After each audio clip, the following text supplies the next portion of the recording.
გაიხსენა ვის დროს გადმოგვეცა ჯაველინები საქართველოს შეერთებულ ძალებს, ხო, ანუ ვინ იყო პრეზიდენტი? ტრამპმა გადმოგცა.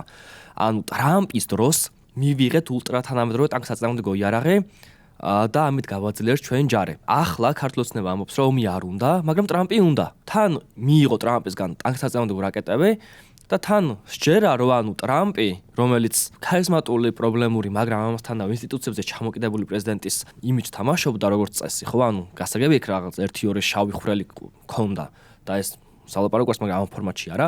ანუ ტრამპიც კი, რომელიც ვითომროსად ანალოგებდა სიტუაციას, პარალელურად აიარაღებდა ქართულ ჯარს. მე რო ირაკლი კობახიძე ვიყავ, კოშმარი დავემართებოდა ტრამპის გამარჯვების მერე, იმიტომ რომ ტრამპი გააკეთებს ყველაფერს იმის საწინააღმდეგოს, რასაც მე ვიძახი.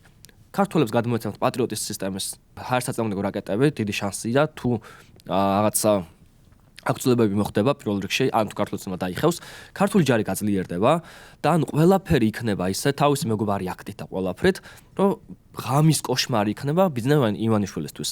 და ან თან ტრამპი გინდოდეს და თან ის რა ქვია, რაც ნომერებდა იმას, რომ ტრამპს თავისი დღის წესრიგი აქვს, რომელიც არადემოკრატიულ რეჟიმებს, მოდი თქვათ უხერხულში აგდებს უმცირე. ესე იგი გეოპოლიტიკის აზრზეც არ ხარ და საკმაოდ გულუბრყვილოც ხარ.